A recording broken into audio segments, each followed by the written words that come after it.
아니 벌써 우리가 마가복음 강의가 40강이 됐어요. 그동안 배우면서 뭐 생각나는 것들 있어요? 나는 아무래도 그 비유. 그 비유를 통해서 하신 말씀들이 많아가지고 맞아. 굉장히 재밌기도 맞아, 했는데 맞아. 또 그래서 어렵기도 했던 것 같아요. 맞아. 나는 마가복음 하면 샌드위치가 생각나. 샌드위치 맛있겠다. 왜 마가복음은 주로 샌드위치 구조로 이루어져 있잖아요. 맞아. 예전에는 이렇게 많이 샌드위치가 있는지 몰랐는데 많더라고 샌드위치가. 그러니까 맛있겠다. 저는 마가씨가 생각나요. 마가씨? 아가씨? 좀 버장머리 없는 거 아니야? 아니요. 저는 마가복음을 어떤 사람이 썼을까? 진짜 이 사람 엄청난 사람이 엄청 산 거지, 엄청 산. 이런 마가씨가 정말 엄청난 사람이지 않을까? 마가 오빠. 선생님, 마가씨는 대체 어떤 사람입니까? 마가씨. 마가 선배님. 그러니까요. 마가 형님. 이제 보통 우리가 이런 장르의 소위 경전 이런 장르의 책을 읽을 때는 달을 가리키는 손가락이라는 표현을 쓰잖아요.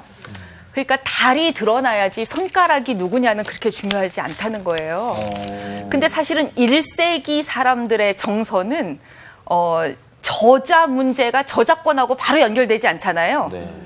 그러니까 누구 이름, 바울의 편지도 아닌 것이 바울 이름으로 편지를 써도 그 상관이 없는 거예요. 그래서 이제 바울 신학자들은 예를 들면 바울 서신들 중에서도 이건 정말 바울이 썼겠다라고 생각되는 거 7편 이렇게 구분을 해요.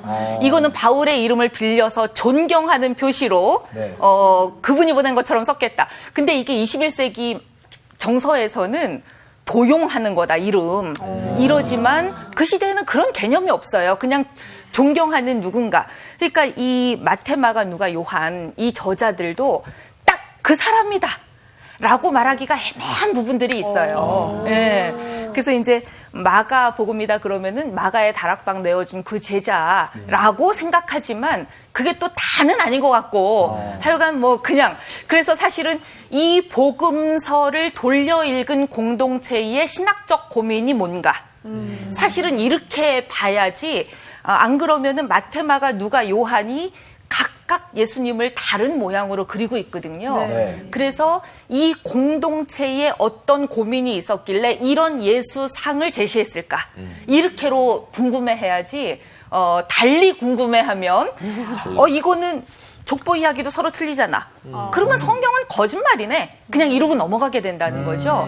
그래서 사실 성서의 모든 저자들은 제가 늘 말씀드리지만 뭐 저널리스트가 아니고 네. 신문 기자들 같으면은 정확하게 보도하는 데 사명이 있는데 이분들은 그게 아니라 신학자예요. 네. 그러다 보니까 다양한 문학 장르 안에 자신들의 고민들을 담아내고 있다. 이렇게 이해를 하시면 좋을 것 같고요. 아, 그러게요. 우리 벌써 40강이에요. 달려왔습니다. 네. 그런데 마가복음은 특징이 이제부터 좀 빨라지지 않을까 싶기도 해요. 이제 마가복음은 전체 비중 가운데 예수님의 순환 이야기를 가장 길게 다루고 있어요. 네. 그러니까 고작 16장인데 벌써 11장부터는 예루살렘부터 쫙 예수님의 순환으로 굉장히 바쁘게 달려가거든요. 그래서 예수님의 순환과 죽음이라고 하는 비중이 가장 높다.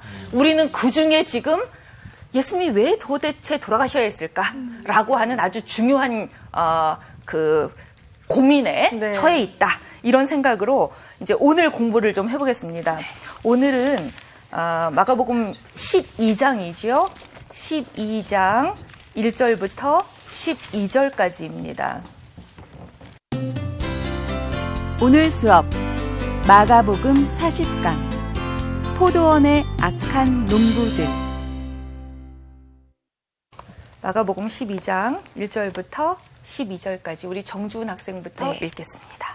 예수께서 비유로 그들에게 말씀하시되 한 사람이 포도원을 만들어 산 울타리로 두르고 즙 짜는 틀을 만들고 망대를 지어서 농부들에게 새로 주고 타국에 갔더니 때가 이름에 농부들에게 포도원 소출 얼마를 받으려고 한 종을 보내니 그들이 종을 잡아 심히 때리고 거저 보내었거늘 다시 다른 종을 보내니 그의 머리에 상처를 내고 능욕하였거늘 또 다른 종을 보내니 그들이 그를 죽이고 또 그 외 많은 종들도 더러는 때리고 더러는 죽인지라.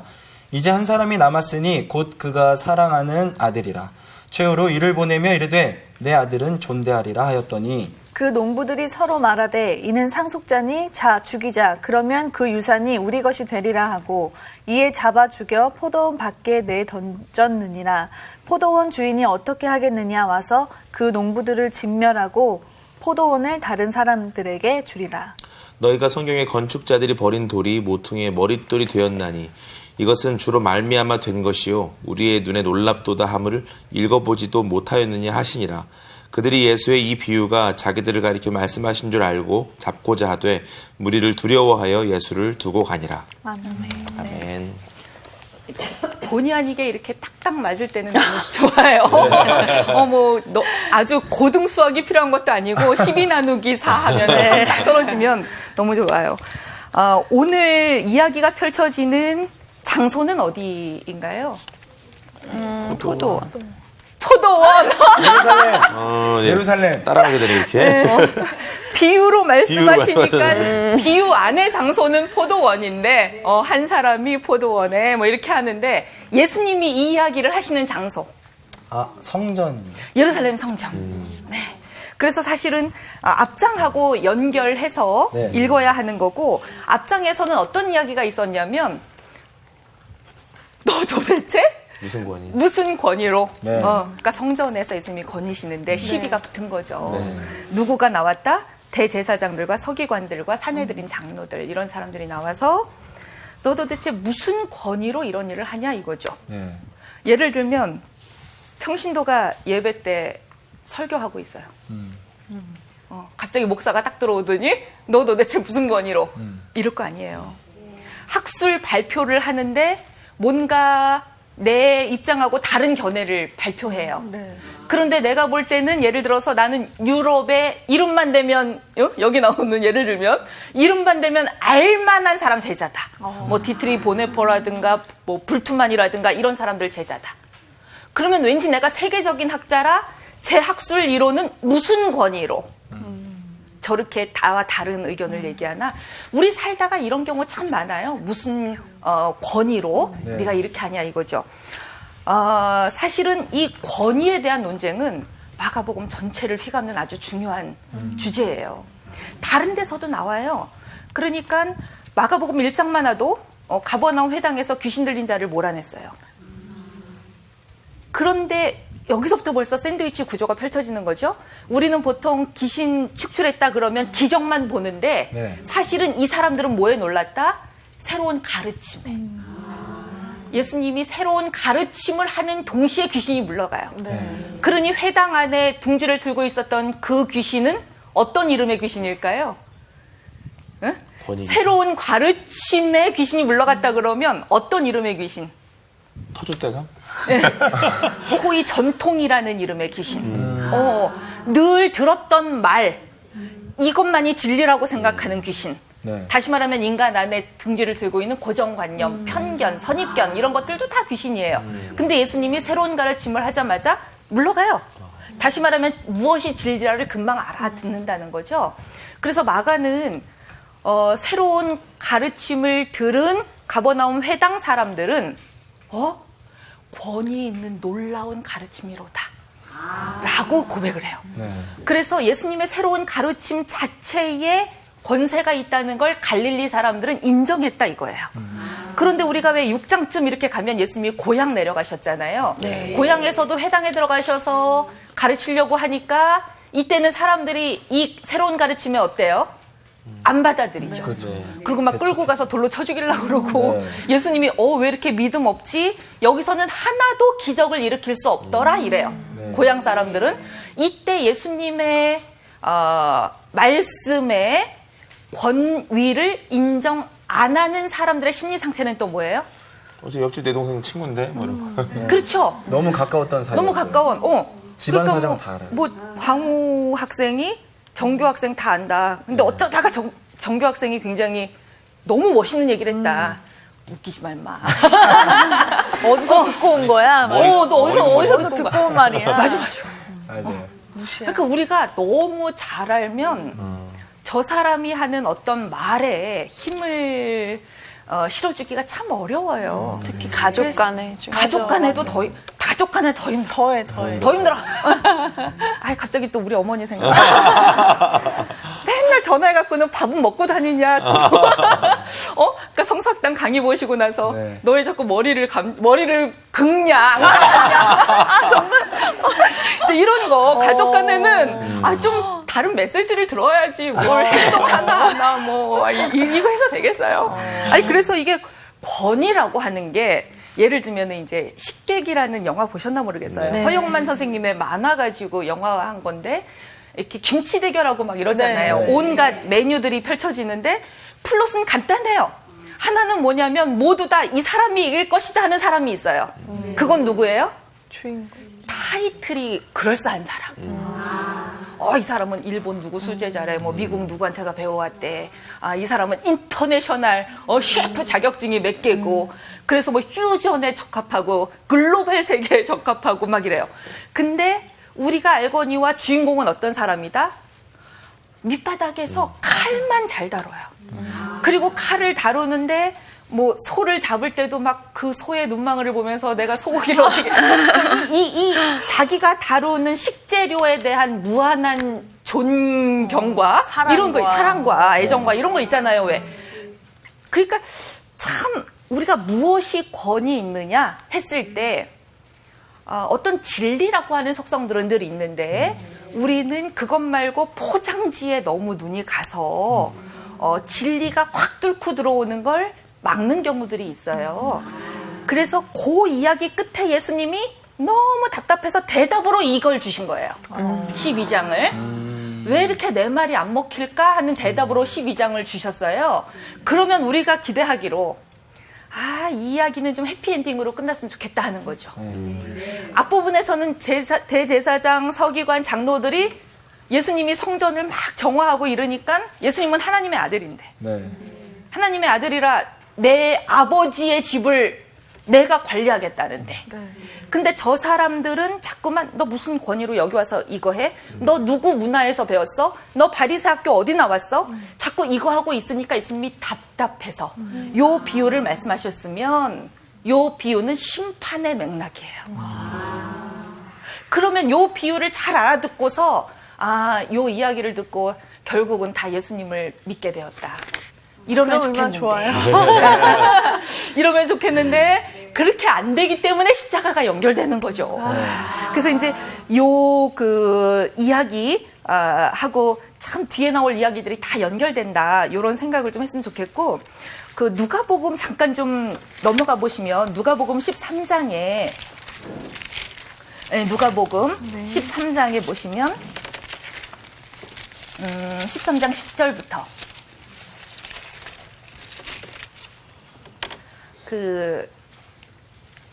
공간복음에 다 소개되는 이야기 가운데 예수님이 안식일에 손 마른 사람 고친 이야기가 나와요. 그런데 요 누가복음 13장 이야기는 누가만 갖고 있는 자료예요. 다른 데는 안 나오는데 근데 여기서는 안식일에 한 회당에서 가르치실 때 18년 동안이나 귀신이 들어서 꼬부라져서 하늘을 못 보고 사는 여자 이야기가 나와요. 네. 그래갖고 예수님이 안수하셨더니 여자가 허리를 바로 폈다는 거예요. 요거를 또 기적 이야기로만 보면 온갖 부흥 집회에서 쫙 이거 했을 때 막 넘어가고 정말 병원 안 가고 모든 게 나아지는 이러면 좋겠는데 사실은 그렇게만으로 보자면 기독교는 너무 미신 기복 종교가 돼버려요. 그래서 이 이야기는 예를 들어서 18년 동안이나 뭐 때문에 이때도 귀신이라고 하는 게 아까 우리가 고정관념, 선입견 이런 이야기 한 것처럼 하늘하고 좀 소통하고 살아야 되는데 그렇게 못 사는 여자 이야기예요. 그랬을 때 예수님이 허리를 펴고 하나님의 딸로 이 여자를 세우는 이야기거든요. 그러면 요게 또 안식일에 너 무슨 권위로 그렇죠. 이거 하느냐 이렇게 되는 거예요. 여러분 18년 동안이나 이루고 살았다는 건 무슨 뜻이겠어요? 이제 무엇도 고치지 못했어요. 율법도 해방시키지 못했고 이 사람을 무엇도 이 사람을 구원에 이르게 못했어요. 그런데 바리새인들, 율법의 전문가라는 바리새인들이 생각할 때 아주 오래된 병은 그냥 놔둬도 돼요. 안식일에. 그러니까 예수님이 안식일에 이 일을 했을 때도 예를 들어서 안식일에 하필이면 뭐 집이 딱 무너졌다. 그랬을 때 이렇게 벽돌 치우고 사람 구해내는 건 된대요. 그러니까 안식일에 고쳐도 되는 사람과 안 되는 사람의 목록이 있어요. 그런데 안식일에 아주 오래된 병, 18년 동안 고질병 이런 것들은 안식일이 지난 다음에 해도 된다는 거예요. 예를 들어서. 그러니까 예수님은 그거 아시죠?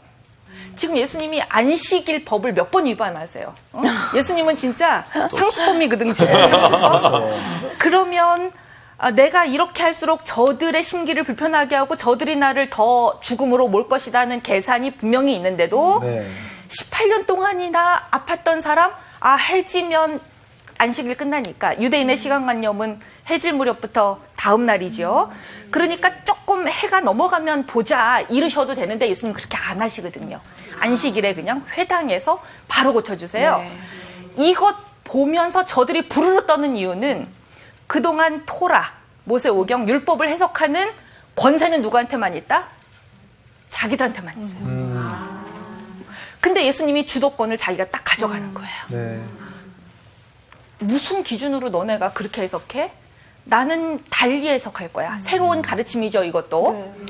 18년 알았으니까 내일 오세요. 이런 게 어딨어. 안식일이라고 하는 건 인간이 하늘과 만나는 날이야. 하나님과 만나는 날이야. 이 여자는 18년 동안 땅에 매여 살았어. 이제 이 여자가 오늘 안식일에 참 주인이 되는 이 하나님 나라의 사건을 무엇이 막을 건데 예수님 생각은 이러셔요. 그러면 지금 이 이야기는 토라의 해석의 권한이 누구한테 있냐의 어마어마한 논쟁인 거예요. 지금 이런 것들이 다 쌓인 거예요. 갈릴리 사람들은 새로운 가르침 그 자체에 권세가 있다고 확 믿었는데 예수님 고향 사람들은 또 뭔가에 가려서 안 믿고 더 안 믿는 사람들은 누구다?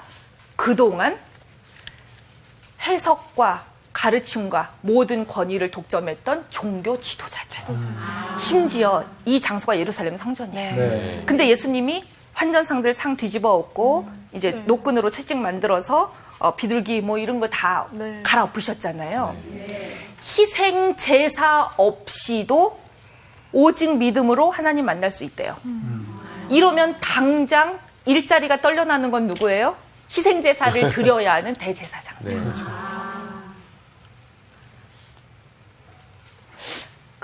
여러분 혹시 기억하시나 모르겠습니다. 마가복음 3장인가? 여기 보면은 마가복음 우리 지나왔었는데요. 3장인지 4장인지 3장인 것 같네요. 3장에 보면 지붕 뜯어내고 왜 네 사람 드러내리는 사건 기억하시죠? 네 친구가 들것에다가 지붕 뜯어내고. 그때 혹시 강의 들으신 분들은 기억나시나 모르겠습니다. 그들의 믿음을 보시고 예수님이 고쳐주셨다 그래요. 이 사람은 한 거 아무것도 없어요. 근데 그들의 믿음을 보시고 예수님이 하셨대요. 그래서 제가 그때 강의하면서 그러면 우리도 이제부터 지붕을 뜯자. 단순히 예수님이 계신 곳에 지붕을 걷어내자는 문자적인 어떤 열심을 이야기하는 거냐, 이 친구에 대한 열심이냐, 그게 아니고 이 지붕을 뜯는다고 하는 사건도 하나님과 인간을 가로막고 있는 이 칸막이. 요거를 뜯어버렸다는 건 무슨 뜻이에요? 그들의 믿음이라는 게 무슨 뜻이에요? 지금 이 사람은 온몸이 마비된 채 움직이지 못한대요.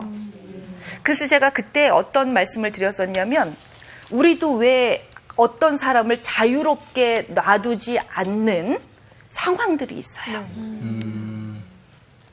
예를 들면은 탈북자? 그럼 항상 그 꼬리표 때문에 어디 가서 취업하려고 그래도 말씨 때문에 취업이 안 되고. 그러니까 행동 반경이 점점 위축되고 좁아져요. 그러면 행동 거지가 부자연스럽게 되고 이 존재가 위축당하는 거예요.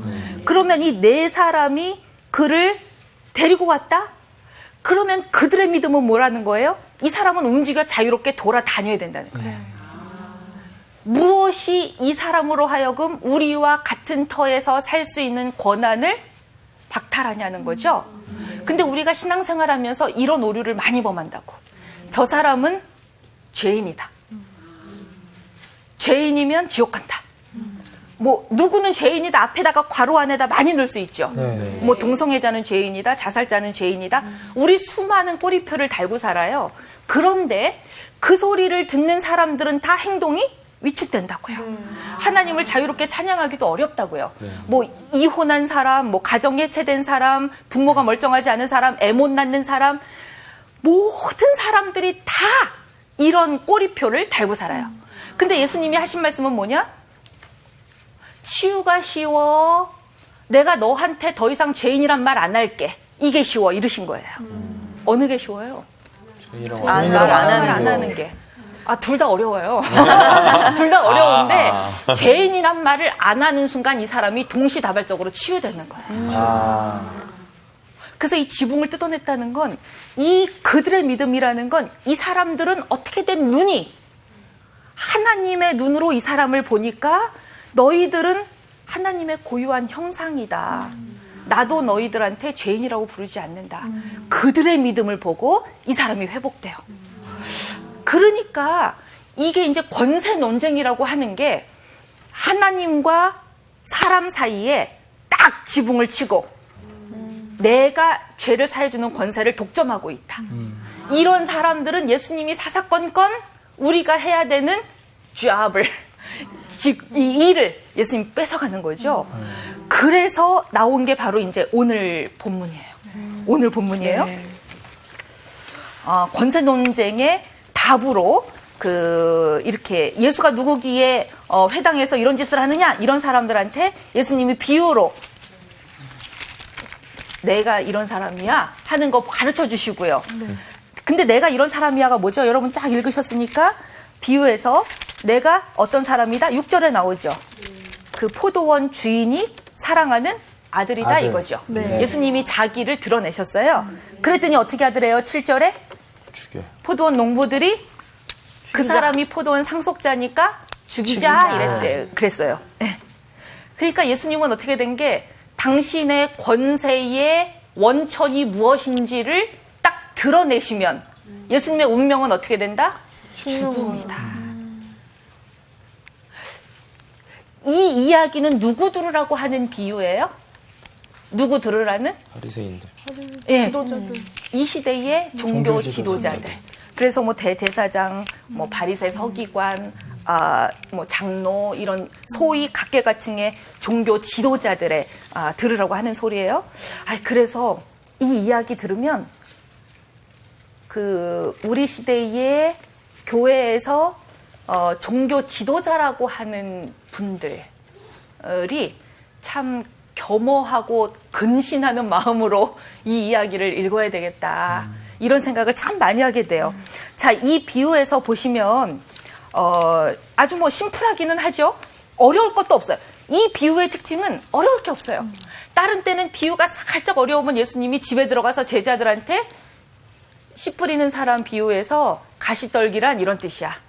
돌가라는 건 이런 뜻이야. 뭐 이렇게 설명을 해주세요. 근데 이 비유는 너무 답이 딱 드러나요. 여기서 보시면 여러분 그 포도원 주인은 누구예요? 포도원 주인. 하나님. 네. 포도원 이 이야기 속에서 포도원 주인은 하나님. 예수. 그 다음에 이 포도원은 그러면 포도원이라고 하는 공간은 뭐예요? 성전. 이스라엘. 이스라엘 백성. 이스라엘 전체. 거기서 농부라는 사람들은 종교 지도. 종교 그렇죠. 지도자들. 이스라엘 종교 지도자들. 그리고 종들은 누구예요? 지금 막 넘버 1, 넘버 2 계속 종을 보냈다 그러잖아요. 뭐 선지자들. 2절에 한 종을 보냈다. 그들이 종을 잡아 심히 때리고 빈손으로 보냈다. 4절에 또 다른 종 보냈다. 제자들? 이 종은 누구죠? 제자들? 선지자. 그렇죠. 예언자들, 예언자. 선지자들. 예, 수많은 예언자들, 구약 시대의 수많은 예언자들. 네. 뭐 너희들은 목이 곧은 백성이다. 하나님께서 너를 치실 것이다. 뭐 엘리야든 뭐 호세아든 어마어마한 선지자들, 이사야든 다 보냈는데 사람들이 듣지 않았다 이거야. 이 선지자들이 한 이야기, 한 일들도 그거죠. 이스라엘과 하나님 사이에 딱 치고 있는 칸막이. 지붕을 걷어내면서 바로 들으라 이거죠. 네. 그래서 예언자라는 말은 앞으로 일어날 일을 미리 앞서서 말한다기보다 하나님의 말씀을 이게 맡을 예자라니까요. 예금할 때, 저축 예금할 때 그 예자라니까요. 그래서 하나님의 말씀을 맡아서 대신 말하는 사람들. 근데 이들을 다 죽였대요. 그래서 이제 아들이 나오는 거죠. 마지막에 종들 말도 안 들으니까 포도원 주인이 종 말은 안 들으니까 아들을 보냈다. 그 아들이 예수님. 네. 이거 뭐 우리도 안 해. 우리도 알 정도네. 네. 이거 너무 심플한데 사실은 예수님이 이 이야기를 하셨을 때는 예수님은 참 모든 이야기의 많은 원천들이 예수님이 등장인물을 막 꾸며낸다기보다 구약에 갖고 있는 자기의 기억들, 구약 성서에 대한 기억들 가운데 그때그때 뽑아 쓰세요. 그래서 이제 사실은 많은 또 어느 신학자들이 우리가 인간의 행동을 부자유하게 하기 위해서 구약을 많이 인용하거든요. 이렇게 뭐 소돔과 고모라가 왜 망했는지 알아? 여기를 봐. 막 이런 식이거든. 그러면 우리는 이런 질문에 어떻게 대답해야 될지 모르겠어요. 똑똑한 애들이 레위기를 읽다가 비늘 없는 거 먹으면 안 된대요. 음식 규례에 의하면. 이 정도 똑똑한 애들이 있을까? 그 유대 율법의 67%가 음식과 관련돼 있어요. 이래가면서. 그런데 비늘이 없는 거 먹으면 안 되니까 장어는 먹으면 안 돼요. 근데 아빠 왜 이렇게 장어를 밝히세요? 이렇게 말하는 애 있을까? 만약에 그런 질문을 한다면 아빠가 뭐라고 대답하겠어요? 신앙이 좋은 아빠가 뭐라고 대답하겠어요? 그거는 그 시대 문화야. 삼겹살도 여기는 먹으면 안 돼, 돼지고기. 네. 근데 그건 유대 문화고 예수님이 음식은 다 들어가는 거 다 된다 그랬어. 인간한테 나오는 게 악하다 그랬거든. 그러니까 주신 건 다 먹자. 이럴 거라고요. 그래 놓고 어떤 구절은 여기 써 있다고 그걸 그대로 갖다가 하나님 말씀인 양 인용해 먹는다고요. 그러니까 예수님은 그렇게 안 하세요. 예수님은 그렇게 안 하시는 아주 이걸 가리켜서 제가 창조적 변용이라 그랬잖아요. 예. 사용은 하긴 하세요. 쓰기는 쓰셔. 근데 아주 창조적으로 바꿔서 쓰셔. 이게 이제 예수님의 특징이에요. 네. 그래서 우리가 요 비유를 이해하려면 사실은 그 이사야서 5장을 좀 볼 필요가 있다. 네. 이사야서 5장을 볼 필요가 있습니다. 이사야서 5장, 971쪽에 있습니다. 이사야서 5장. 요거는 제목이 포도원 노래예요. 포도원 노래. 제목이 아예 포도원 노래. 그러니까 뭐 당연히 등장인물이 포도원 나오고 주인 나오고 하겠죠. 네. 자, 5장 1절부터 7절까지 우리 그 두 절씩 우리 광우 학생부터 읽어보겠습니다. 네. 나는 내가 사랑하는 자를 위하여 노래하되 내가 사랑하는 자의 포도원을 노래하리라. 내가 사랑하는 자에게 포도원이 있으며 심히 기름진 사내로다. 땅을 파서 돌을 제하고 극상품 포도나무를 심었도다. 그 중에 망대를 세웠고 또 그 안에 술틀을 팠도다. 좋은 포도나무 포도 맺기를 바랐더니 들포도를 맺었도다. 예루살렘 주민과 유다 사람들아 구하노니 이제 나와 내 포도원 사이에서 사리를 판단하라. 내가 내 포도원을 위하여 행한 것 외에 무엇을 더할 것이 있으랴. 내가 좋은 포도 맺기를 기다렸거늘 들포도를 맺음은 어찌 됨인고. 이제 내가 내 포도원에 어떻게 행할지를 너희에게 이르리라. 내가 그 울타리를 걷어 먹힘을 당하게 하며 그 담을 헐어 짓밟히게 할 것이요. 내가 그것을 황폐하게 하리니 다시는 가지를 자름이나 북을 돋우지 못하여 찔레와 가시가 날 것이며 내가 또 구름에게 명하여 그 위에 비를 내리지 못하게 하리라 하셨으니 무릇 만군의 여호와의 포도원은 이스라엘 족속이요 그가 기뻐하시는 나무는 유다 사람이라. 그들에게 정의를 바라셨더니 도리어 포악이요 그들에게 공의를 바라셨더니 도리어 부르짖음이었도다. 네. 많이 비슷하죠, 플롯이? 네. 예, 많이 비슷합니다. 포도원 이스라엘 백성, 이스라엘 족속이라 여기 너무 이제 정확하게 설명까지. 네. 그래서 이 포도원 주인이 이 포도원에다가 너무 지극정성을 쏟은 거예요.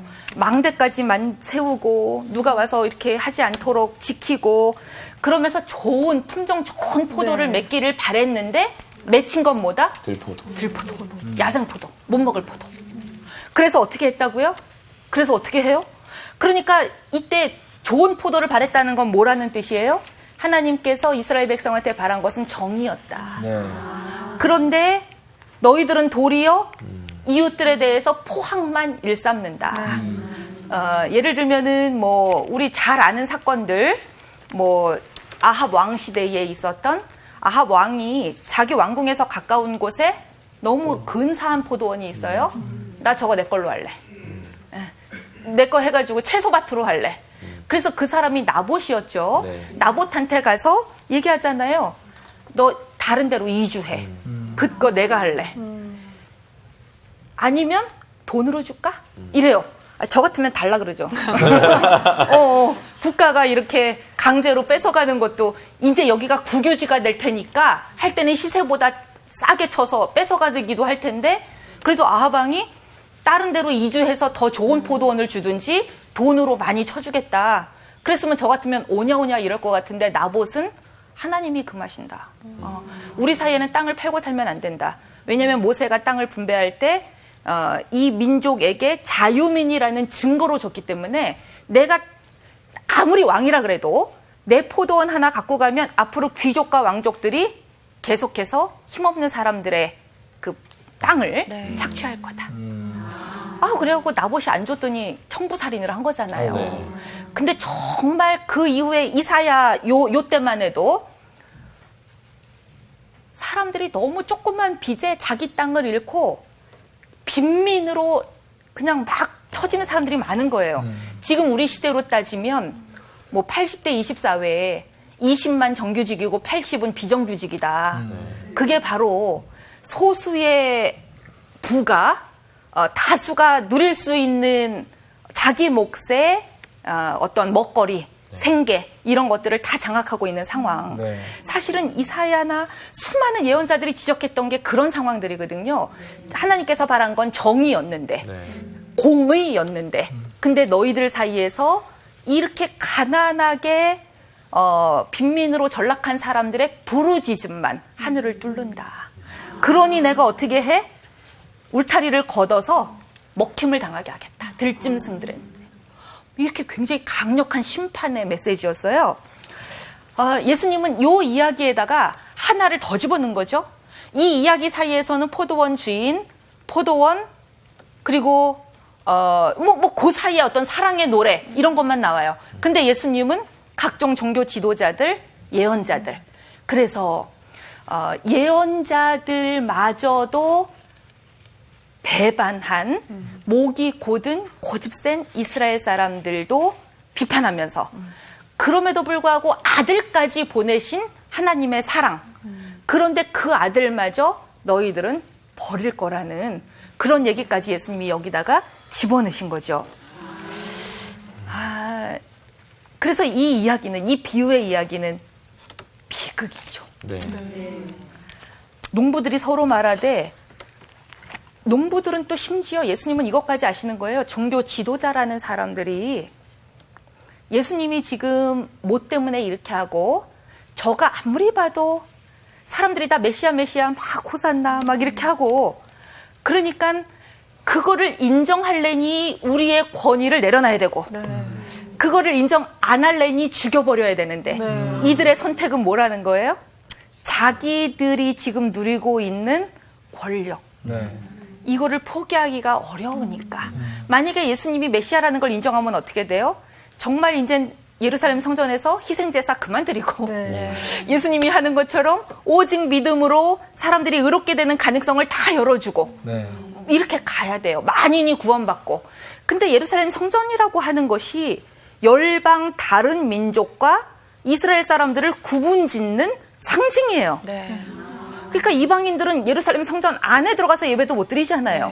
근데 예수님은 만민이 기도하는 집이다. 이렇게 해버리니까 이 사람들은 예루살렘 성전이라고 하는 것을 토대로 우리가 권력을 장악하고 있던 기반들이 무너져 내린다. 그러면 그 다음은 7절처럼 되는 거죠. 자, 죽이자. 그러면 그 유산이 우리 거가 된다. 그 종교적 어떤 권리, 권한 이런 것들이 다 우리가 된다. 이게 굉장히 무서운 이야기죠. 그래서 잡아 죽여서 포도원 밖에 내던졌네요. 잔인해요. 이거 포도원 밖에 내던졌다는 게 심지어 로마 제국한테 붙였다 이거죠. 왜냐하면 예수님이 유대인이기 때문에 유대식 처형을 당한다면 돌로 쳐 죽여야 돼요. 근데 로마식 사형 처형을 당하시잖아요. 그게 바로 페르시아가 고안했다는 이제 십자가형이라고 하는 거죠. 포도원 밖에 내던졌어요. 그러니 어떻게 하겠느냐? 9절에 포도원 주인이 어떻게 하겠느냐? 와서 그 농부들을 진멸하고. 이거. 우리도 다 알아들을 얘기는 얘기를 예수님이 성전 안에서 그 농부들을 진멸하고 화를 돋궈요. 저들의 화를 돋궈요. 이 사람들이 지금 못 알아듣는 거 아닌데. 그렇죠. 근데 참 이 부분에서 이 농부가 주인이 아니죠. 이 이야기에서는 아주 정확하게 주인은 따로 있어요. 그리고 농부들은 지금 여기서 밭을 갈지만 세월이 아주 한참 지났어요. 때가 됐는데 뭐가 안 오니까 종들을 자꾸 주인이 보냈다는 거잖아요. 그러니까 때가 아주 오래되면서 원래는 하나님의 대리인이어야 될 이 농부들이 그죠? 그 다음에 어떻게 됐다는 거예요? 이 종교 지도자들이 성전은 나의 것. 예수교라는 이름으로 대한예수교, 대한기독교. 기독이든 예수교, 나는 예수교와 기독교가 갈라진 것도 참 그렇긴 하잖아요. 예수님하고 기독을 왜 갈라나. 그런데 그런 이름을 붙였으면서도 사실은 대한목사교 이런 데 많아요. 그러면 사실은 이게 농부들이 지금 누구 행세하고 있냐면 주인 행세하는 거잖아요. 이 양떼들한테 사실은 목자는 왜 우리 교회 들어가 보면 이렇게 아주 유명한 성화들 가운데 예수님이 양 안고 있는 어린 양 한 마리 잃어버린 어린 양 그것처럼 한 마리 안고 있는 그 그림에서 사실 목사는 자리가 없다고. 맞잖아요. 목자 있으시고 양이 있어요. 그러면 목사는 그 그림에 없어요. 근데 많은 목사들이 자기가 목자 행세해요. 그래서 여기서는 사실 농부들은 소작농이에요. 소작농. 소작농은 때가 되면 소출을 드려야 돼요. 그리고 주인이 이뻐하면은 세경 받으면 돼요. 그리고 내가 잘 못했으면은 안 받아야 돼요. 그런데 어떻게 된 게 이 농부들이 주인 행세하니까 농부들을 진멸하겠다. 이렇게 이제 예수님이 너무나 강하게. 그래서 제가 언제 한번 여기다 그거 쓴 것 같아요. 요한복음 10장 말씀을 이렇게 언급을 하면서 제가 목사 안수를 받을 때 누가 이메일로 이것 좀 읽어봐라 하고서 보내줬는데 그게 바로 목사 개론이었어요. 그래서 저는 무슨 철학 개론, 신학 개론 이런 것처럼 개론서인 줄 알고 읽었더니 한참 읽고 내려가다 보니까 목사는 개다 이런 론이었다고 말씀드렸었죠.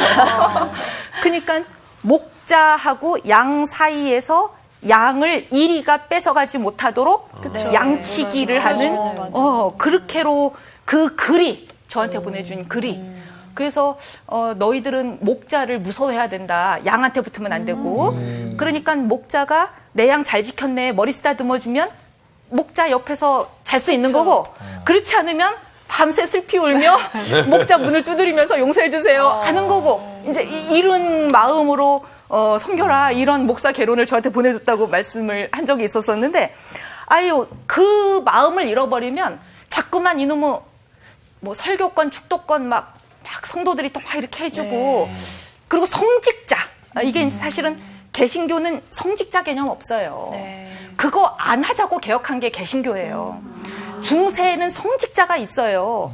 성직자 그리고 평신도 계층이 분명히 있어요. 중세 때는 성직이라고 하는. 근데 개신교는 만인이 자기가 섬기는 세속 직업에서 이미 성스러운 소명을 받았다는 거예요. 그래서 그 개신교 영성에 아주 중요한 게 만인 사제라고 하는 소명설이거든요. 직업 소명설. 그러니까 성직자라고 스스로 부르는 것도 사실은 겸손하지 못한 표현이기도 해요. 그래서 이제 영어에서도 레버런드 이런 거 잘 안 쓴다 그랬잖아요. 레버런드 이러면 굉장히 존경하는, 외경하는, 경외하는 표현이에요. 그래서 뭐 그냥 뭐 패스터, 미니스터 뭐 이 정도인데 하여간 그것도 잘 살면 살수록 잘 모르겠어요. 그분이 어떻게 야단치실지 늘 두려우니까. 그래서 10절에 여러분 이거는 예수님의 아주 천재적인 이야기입니다. 요거는 시편 118편. 예수님 이렇게 예루살렘 입성하실 때 주의 이름이 얼마나 온 땅이 아름답냐 뭐 이거 나오면서 호산나 할 때 나왔던 본문 끝에 나오는데요. 그대로 요 본문 나오거든요. 건축자의 버린 돌이 모퉁이 머릿돌이 되었다. 요 본문 나오는데요. 여러분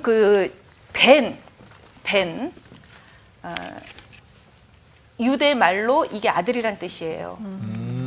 근데 앞에 이가 하나 붙으면 에벤 돌이 되잖아요.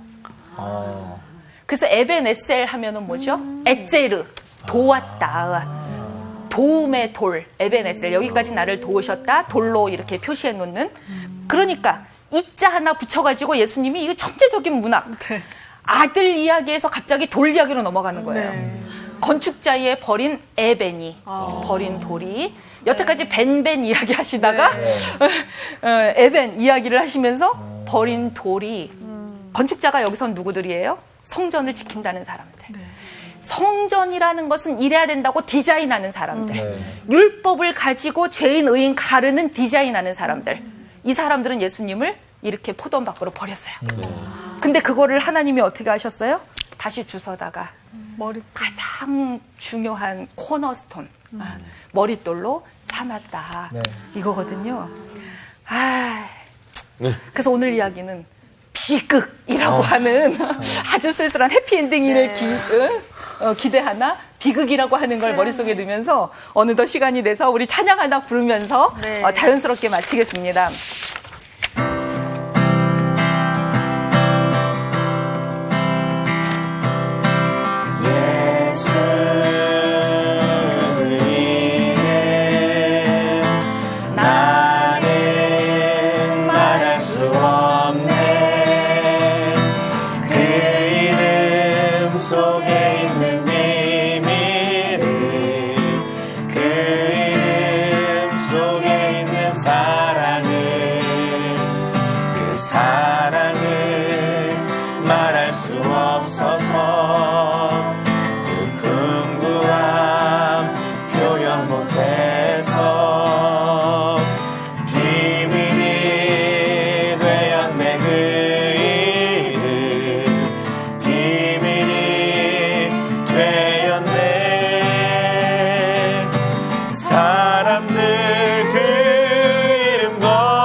돌처럼 버렸지만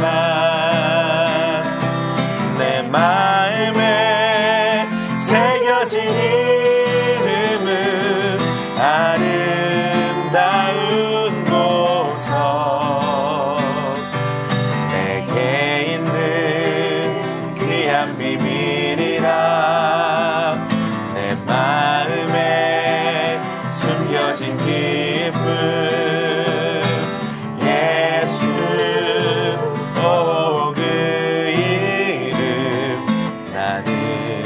말할 수 없네 그 이름의 비밀을 그 이름의 사랑을 네, 강의 마치겠습니다. 감사합니다.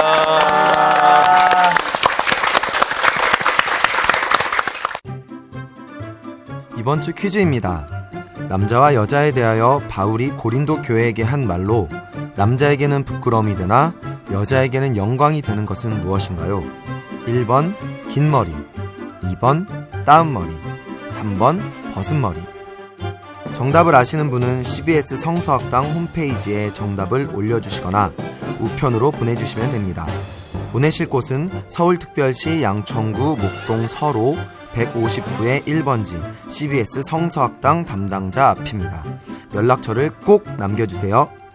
선정되신 분들에게는 대한성서공회에서 성경, 송태근 선생님의 내가 어디 있느냐 하나님이 꿈꾸는 교회, 김기석 선생님의 오래된 새 길, 신우인 선생님의 땅과 하늘의 갈림길에서, 구미정 선생님의 두 글자로 신학하기 가운데 하나를 드립니다.